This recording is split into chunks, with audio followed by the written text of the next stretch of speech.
Colleague and the host of MSNBC's Disrupt with Karen Finney. Welcome to you both.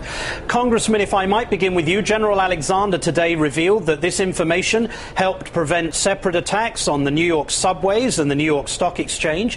Has what you've heard today from him and what you heard the president say about these programs, has any of that assuaged some of your criticisms? No, it hasn't. What we're talking about specifically is the fact that the NSA is keeping a record of every single phone call that you make, every single phone call that I make, every single phone call that every American makes. What he failed to do is to show that that kind of basically Big Brother is watching you type surveillance is necessary, or even that it helped in any of those situations that he described. Similarly, with regard to the prison program, the document that was released in the leak indicates that there are emails that are being transcribed VoIP, which is the content of telephone calls. There are pictures that are being downloaded from Apple, from Google, from Microsoft, and this has been going on now for 7 years. No, I'm sorry. To say that they've done their job reasonably well overall and prevented terrorist attacks does not mean that they have to induce this level of intrusion to keep us safe. Okay. It's a disconnect. Okay, Karen, on Sunday, Dick Cheney said the president hasn't done a very good job of defending these programs. I would actually argue he's done a reasonable job of defending them from the lax oversight during the Bush-Cheney years, but he seems to be being criticized there by Mr. Grayson and then by Dick Cheney. What's your analysis?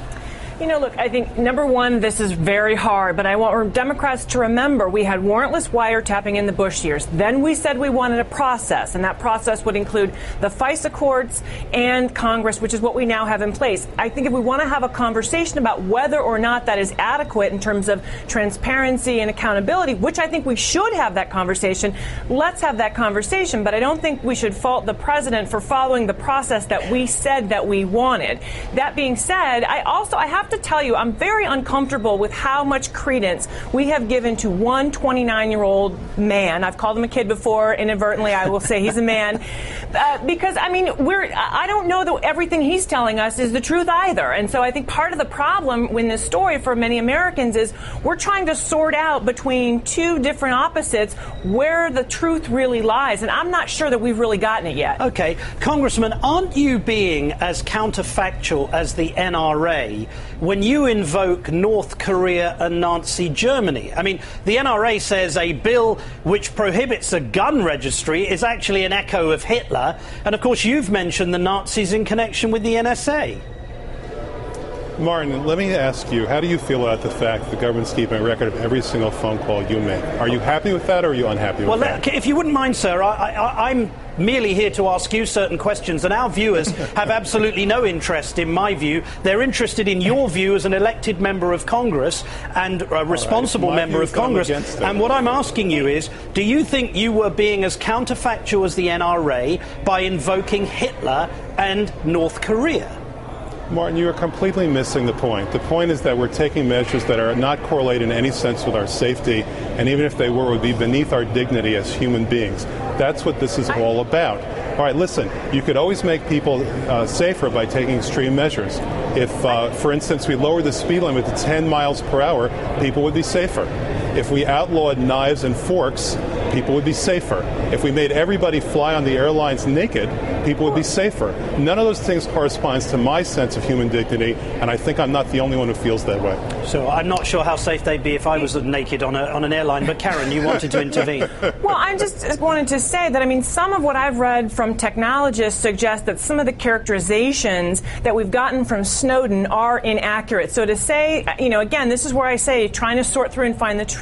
With all due respect, Mr. Grayson, I'm not sure that it's fair to say, or accurate, frankly, to say, you know, the level of access that they have and what that means. I mean, as they testified today, they said that some of the things they've been able to actually trace through this program did lead to their ability to shut down these terrorism threats. And that being said, you know, there's a real question as to, I mean, when you do a Google search on Google, you are accessing only a part of the system, not all of the system. So again, that's what I'd like to actually know more information about. And frankly, I want members of Congress asking more about why we've had this proliferation, frankly, of this intelligence state where we know, I mean, Lee Fong of The Nation showed us last week in a great piece that we know that these contractors are abusing the information, Booz Allen, for example, that they're collecting on Americans for their own political purposes.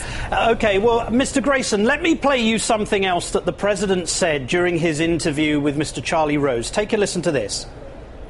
What amuses me is now folks on the right who were fine when there was a Republican president, but now, Obama's coming in with the black helicopters.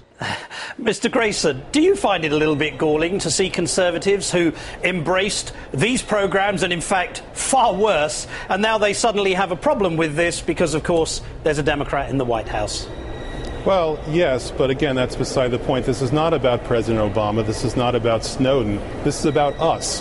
This is about our conception of how we want to live as a free people.